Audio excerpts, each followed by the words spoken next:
Sabe, eu estava estudando esses dias um pouquinho sobre o povo de Deus. Nós entendemos e aprendemos que nós somos o Israel de...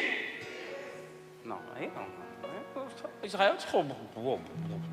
Nós somos o Israel de Deus. Então nós aprendemos que nós somos o Israel de... Pronto. Nós somos o Israel de Deus. E o povo de Deus tinha promessa, assim como eu e você temos promessa. E a promessa do povo de Deus é que eles iam sair de uma situação de cativeiro, de uma situação de escravidão, de uma situação de jugo, e que eles seriam libertos, e que eles seriam uma nação. Só que eles estavam cativos ali no Egito como escravos, sendo usados, sendo abusados no Egito.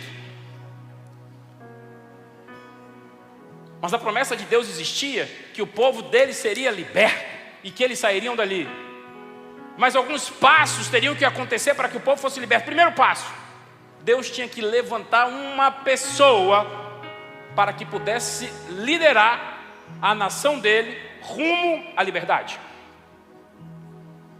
Porque senão o povo ia sair, meu irmão, batendo cabeça. Vamos para onde? Tinha que ter um líder. Então o primeiro passo era Deus preparar aquele líder, levantar aquele líder, para que ele estivesse pronto para executar aquele papel que Deus queria que ele fizesse. Todo mundo aqui já sabe quem foi aquele líder que Deus levantou, foi Moisés. Amém? Amém. Estamos indo bem. Estamos acompanhando. Moisés. E Moisés teve que passar também num processo muito grande. A gente já falou aqui diversas vezes, e ontem até no Café dos Voluntários eu falei isso. A gente passou o último ano falando sobre processo e propósito, que a gente só consegue viver o propósito quando a gente se submete ao processo. E esse tempo todo eu falando sobre isso e pregando para a igreja sobre isso, e eu vim entender há 15 dias atrás que eu passei um ano pregando para mim. Que quando eu estava na melhor das situações, na minha melhor zona de conforto, sabe, a gente tinha recém-conquistado uma moradia nova que a gente tanto sonhou, não é? A casa das nossas vidas que a gente idealizou, Deus não deu. Sabe, o que eu sonhei fazer, de empreender, de empresa, Deus estava fazendo acontecer aqui, fora o meu emprego público. Então para mim estava super confortável. Aquilo ali já estava rotina, eu já tocava aquilo ali, como se diz na gíria, eu vou lá com o pé nas costas. E de repente em fevereiro surge esse convite, e eu fiquei protelando e orando com Tati a todo momento, até que Deus aquietou nosso coração e eu senti de ir, e Deus me colocou num novo processo. E eu passei esse ano pregando sobre o processo. E assim Deus fez com Moisés também. Moisés foi retirado do palácio, de uma situação de extremo conforto, da zona de conforto, o ápice da zona de conforto, é você ser um príncipe. Imagina você ser um príncipe nos Estados Unidos, tudo bem, a gente sabe que é um regime presidencialista, mas Dubai, os Emirados Árabes, imagina você ser um príncipe de Dubai. Era Moisés. Era o príncipe do Egito, que era uma potência mundial naquela época. Ele se submeteu aos processos de Deus e foi morar como um fugitivo. Mas naquele tempo que ele estava ali como fugitivo, ele foi sendo preparado por Deus à distância, longe de quem ele amava, longe de quem ele convivia, para que ele retornasse pronto para sair com o povo para o lugar que Deus tinha prometido, que ia manar leite e mel, para o lugar que ia jorrar prosperidade.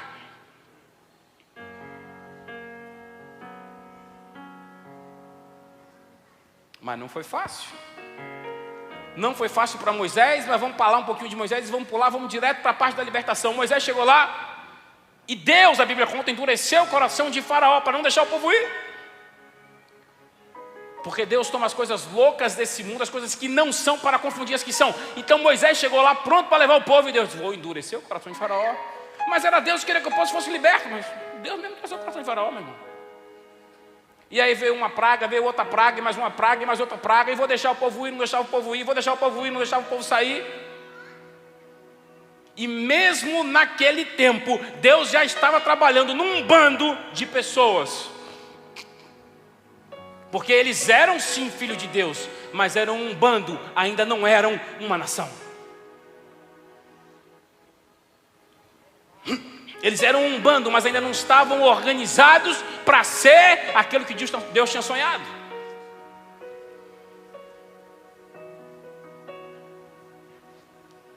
Eu comecei aqui dizendo que nós somos o Israel de...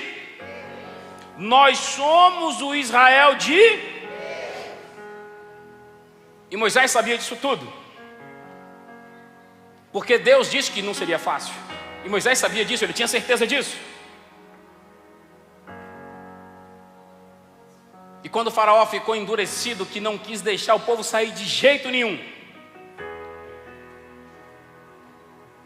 a Bíblia conta, em Êxodo 4, 22 e 23, então dirás a faraó, isso é Deus falando com Moisés, então dirás a faraó, assim diz o Senhor, Israel, nós somos o Israel de... Assim diz Deus a faraó, Israel é meu filho, meu primogênito. E eu tenho dito, deixe ir o meu filho, para que eu me sirva. Mas tu recusaste, ó faraó. E eis que eu matarei a teu filho, o teu primogênito. Os sonhos e os projetos que Deus tem para a minha e para a sua vida, não há quem possa impedir, porque nós somos o Israel de Deus, nós somos os primogênitos de Deus, e se alguém ousar se levantar para frustrar algum plano de Deus, ele já se levantou muito antes disso, para ferir o primogênito daquele que se levantar contra nós. Porque nós somos o Israel de Deus. Vai entendendo? Israel esperava com a promessa sair do Egito. Vou fazer daqui. Imagine que aqui era a divisa. Aqui essa caixa de som aqui na frente. Aqui era a divisa. Israel esperava sair um bando de gente do Egito. Estou na terra que manda leite e mel. Israel pensava isso. Estava pronto para ser assim. Como acontece na nossa vida. Deus tem promessa para nós. E a gente acha que a promessa de Deus para nós vai acontecer quando a gente quer, da nossa forma, no nosso tempo.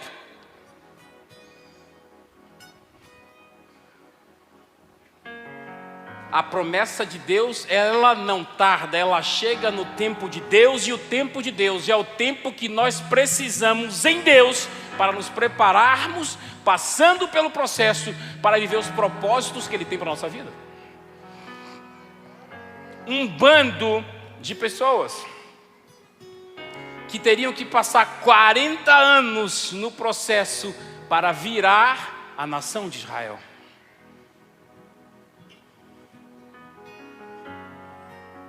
Aí você pode estar dizendo, pô bicho, mas Deus disse que ia levar ali, que ia levar para a terra que manda. Demorou tanto tempo. Se você for ler todo o relato que a gente não vai ler essa noite, você vai ver de quem foi a culpa que demorou 40 anos. E era murmuração, e era lamúria, e Deus fazia um milagre tremendo, e o povo contestava. Já estou te dando mais uma chave. O tempo é de Deus, mas a sua atitude pode fazer esse tempo acelerar ou retardar. Na verdade, eles eram uma grande massa de pessoas, mas ainda não eram uma nação. Os processos de Deus, os desertos de Deus, entre outras coisas, eles vão nos fortalecendo, eles vão nos capacitando, eles vão nos forjando, para que possamos nos tornar aquilo ou aquele que Deus tem sonhado e designado para nossas vidas. Não, bispo, mas a gente sabe o que é deserto na vida. Deserto é escola, deserto é aprendizado, deserto de fato é processo. Mas é apenas isso? É só para isso que serve o deserto? Tem que ver como você encara o deserto. Qual é a sua atitude frente ao deserto? Quando o deserto chega, o que é que você vê nele? O que é que você abre a boca para falar sobre ele? A gente viu lá que lá em Êxodo, O povo estava reclamando, porque Deus quer nos matar, porque as panelas de carne do Egito, porque a gente está passando fome, porque não tem água. O povo só reclamava, e Deus, milagre atrás de milagre, milagre. Se nada der certo, o deserto é um calor escaldante de dia e um frio terrível à noite. De dia a Bíblia conta que no sol tinha uma coluna de nuvem, e à noite no frio tinha uma coluna de fogo. Só isso eles já tinham que agradecer a Deus, mas não agradeciam por nada, só reclamavam, era só murmuração. Mas vamos mudar um pouco de tempo e falar sobre o maior exemplo que nós temos que ter na vida, que é Jesus. Jesus, na sua jornada aqui na terra, Jesus sempre passava pelo deserto. Sempre.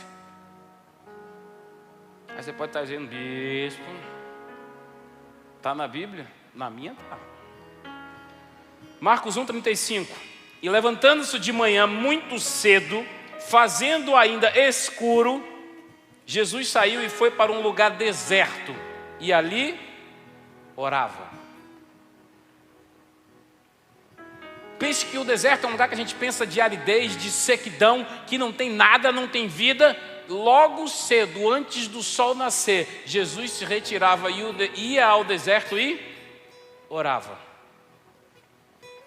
Uma das coisas que eu aprendi de cara quando eu li esse texto, e eu li esse texto hoje, foi que o deserto são processos, e a gente tem que passar pelo processo, mas a atitude com a qual você adentra o deserto vai fazer toda a diferença. Jesus, o Filho unigênito de Deus, ele sabia que ele também aqui, enquanto homem, em tudo igual a nós, exceção feita no pecado, precisava passar por processo. Ele não esperava o processo chegar, meu irmão, ele acordava de manhã e ia para o deserto para orar, porque ele já ia na proatividade. Ele falou, se é processo que precisa para viver o propósito, eu entro no processo hoje, mas entro em oração. Meu Deus!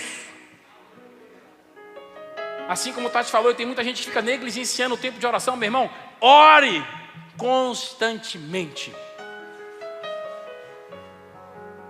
Logo cedo, levantando-se de manhã, muito cedo, fazendo ainda escuro, saiu Jesus e foi para um lugar deserto, e ali orava. Mas o curioso é que a Bíblia também diz que Jesus não ia ao deserto somente para orar. Se fosse só para orar já era maravilhoso, mas ele não ia ao deserto somente para orar. A Bíblia nos ensina que a gente não deve andar ansioso por coisa alguma. Não ande ansioso com coisa alguma. Ansioso é quando você fica com aquele comichão, isso vai dar certo ou não vai dar certo. Meu Deus, eu estou no deserto, eu não estou no deserto, eu estou entrando no deserto, estou no meio do deserto, eu estou saindo no deserto. Em que estágio eu estou no deserto? E fica naquela agonia. Primeira coisa que você já entendeu é que você entrou no deserto, já entre para orar. Porque você tem que saber em quem você tem crido. E eu já te adianto, Ele é poderoso. Mas vamos seguir com a Bíblia, que eu gosto quando o pessoal fala, está na Bíblia, está na Bíblia. Marcos 1,35 a gente já leu, que ele acordava cedo, de madrugada, e entrava no deserto para... Marcos 6,31. E ele lhes disse, isso é Jesus falando, venham repousar um pouco, à parte, num lugar deserto. Isto porque eles não tinham tempo nem para comer, visto serem muitos os que iam e vinham. Meu Deus! Então Jesus, além de entrar no deserto e para orar, Jesus, quando queria descansar, fugir do barulho e se conectar com Deus, ele fugia para o deserto. Vai entendendo isso? E muitas vezes a gente quer fugir do deserto, e Jesus estava fugindo para o deserto. Primeiro ele ia para o deserto na madrugada para orar, e depois ele fugia para o deserto quando queria descansar. Por quê? Hoje de manhã, e eu tenho que aproveitar o tempo que eu tenho aqui no fim de semana para estar com Tati e com os meninos. Hoje de manhã a gente saiu para dar uma caminhada. Eu, ela, Atila Neto e Mateuzinho na bicicleta. E chegou a um determinado ponto, que ele estava na bicicletinha dele ali, e estávamos eu e Neto atrás. Não que a gente quisesse estar atrás, mas que se passasse na frente, meu irmão, era um escândalo. Volta, Neto, volta, papai! Porque ele queria estar na frente. Mas o curioso, como eram 11 horas da manhã e o sol estava quase a pino, e ele estava ali, a gente vai fazer isso aqui agora. Isso aqui dá certo, irmão. Bota a luz aí, meu irmão, me ajuda. É que daqui vocês não vão ver, mas daqui quem está aqui em cima vai viver isso aqui. Ó. Imagina que o sol está ali. Ó. O sol está ali, imagine que aqui é Mateus. Tá? Se eu estou aqui, a luz não pega nele. O incômodo, a moléstia, o calor, o que pode gerar estafa, o que pode gerar uma insolação, não pega nele. Porque eu estou sendo um filtro. E é assim que a Bíblia diz: aquele que habita no esconderijo do Altíssimo, à sombra do Onipotente descansará. Meu irmão, quando eu vi isso hoje, o meu filho no sol e eu atrás tapando ele, eu fico imaginando, eu vou por qualquer lugar, porque meu Pai Celestial está tapando as minhas costas das mazelas, das dificuldades, do sol escaldante do deserto. Ele me guarda por onde eu for. Aleluia!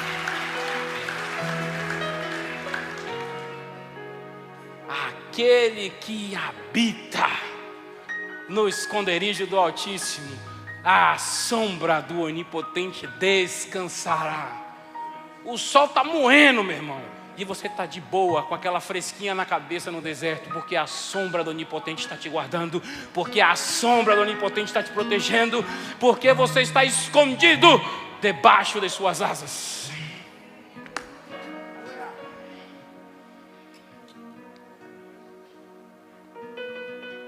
Ah, bispo, mas Jesus não foi só para o deserto para orar, nem foi só para o deserto para descansar. Não, realmente não foi. Mateus 4:1. Então foi conduzido Jesus pelo Espírito, e repare que na sua Bíblia vai estar Espírito com E maiúsculo, porque ele está falando do Espírito Santo de Deus.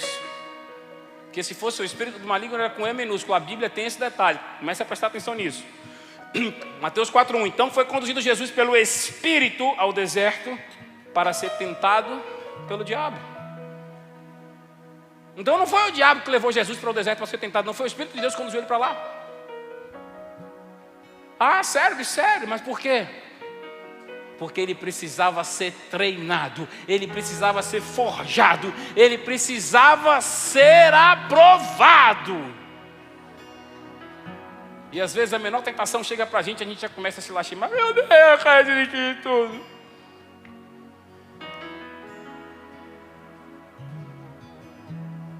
Não desista, sabe por quê? Porque o meu modelo de vida é o meu Salvador, é o meu Senhor Jesus. E Jesus foi tão e é tão guerreirão que Deus Pai chegou para ele e falou assim: eu tenho uma missão para você. Ele: eu estou pronto. Ele não perguntou qual é a missão, não. Estou pronto. Ele falou: não, você tem que ir na terra e resgatar os meus filhos. Porque lá no Éden tinha um fruto, para a gente não entrar em muito detalhe, um fruto que Deus disse aos homens que não comessem. E o que Deus estava querendo dizer a Adão e a Eva é: não coma deste fruto, porque se você comer deste fruto, que eu estou dizendo que você não deve comer, você vai me matar. Você vai matar a mim, Deus. Então não coma. E como Deus não mente, a palavra dele não volta vazia, nem volta atrás. Quando o homem comeu do fruto, ele mandou o Deus Filho para morrer na terra, para que nós fôssemos redimidos, para que nós fôssemos comprados e nós fôssemos religados a Ele. E Deus é tão tremendo que Ele falou: eu mando meu Filho unigênito para morrer na terra, na cruz, mas eu vou levar uma multidão de salvos aos céus. E quando Ele encontrou o plano a Jesus, Jesus disse: estou pronto. Sabe, às vezes a gente vê umas pinturas, uns filmes, uns quadros, aquela expressão de Jesus assim. Jesus, ele não morreu um fracassado. Quando ele viu que chegou ao ponto que ele ia de fato morrer, já tinha sido pisoteado, batido, chicoteado, preso com cravos, pregos gigantes no madeiro. E ele chegou ao ponto que ele não poderia mais ficar ali um minuto. Ele não morreu. Ele, como um vencedor, ele diz: Pai, nas tuas mãos eu entrego o meu espírito. Com tudo isso que ele passou, ele suportou tudo e no final entregou o espírito como libação, como oferta a Deus.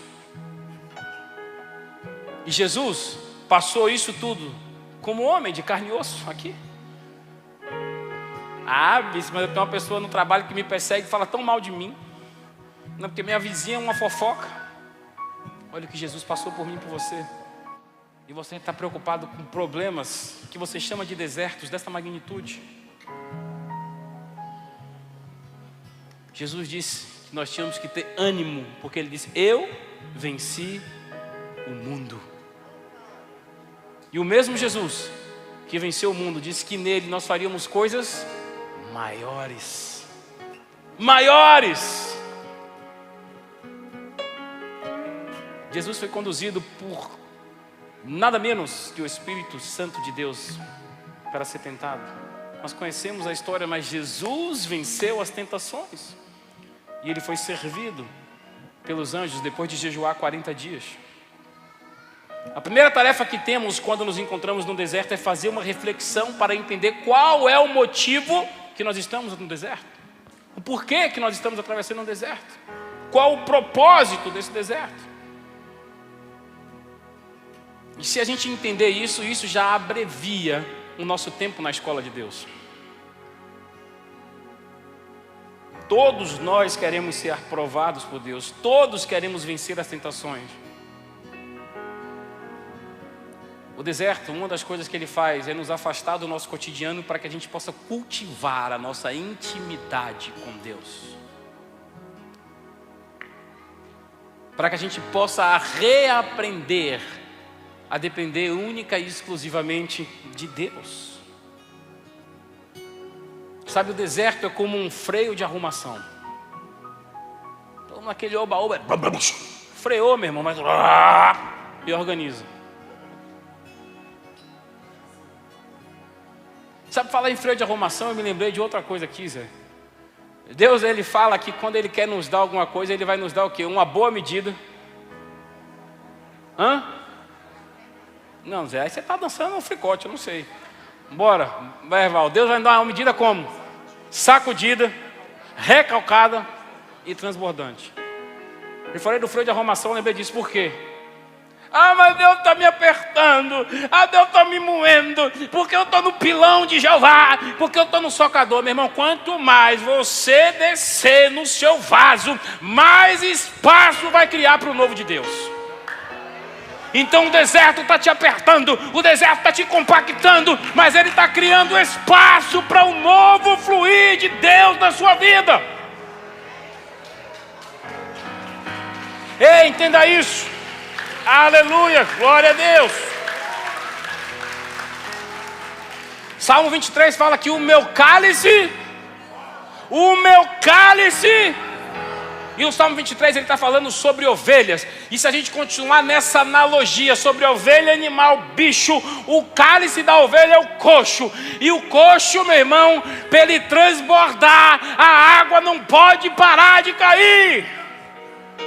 Deus não está dizendo que vai encher o meu e o seu cálice depois do deserto. Ele está dizendo que vai fazer transbordar que diariamente, todo dia, todo instante, venha novidade de vida de Deus sobre você, sobre a sua casa, sobre a sua família, sobre a sua amassadeira, e não vai parar de jorrar. Ei, mas para você dar espaço, para sair de um cálice para um coxo, tem que ser pisado, recalcado, sacudido, para que venha a ser transbordante.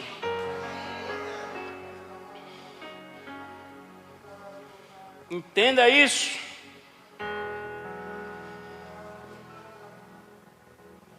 Deixe Deus revolver você. Deixe Deus sacudir você. Boa medida, sacudida, recalcada, e será transbordante.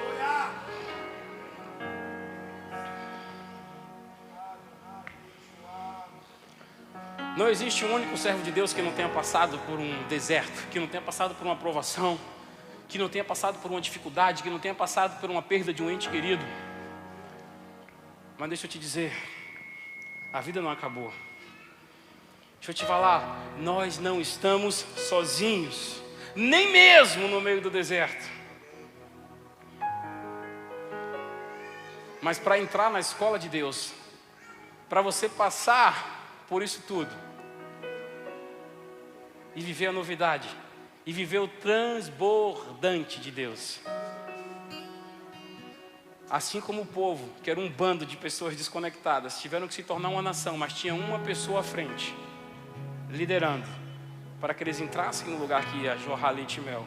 Você precisa de uma pessoa à sua frente, para te levar aos novos lugares que Deus tem sonhado. Ah, bispo, precisa. E quem você precisa para te guiar, quem você precisa para te liderar, quem você precisa para ser a sua companhia nas montanhas e nos vales, é o Filho de Deus, Jesus.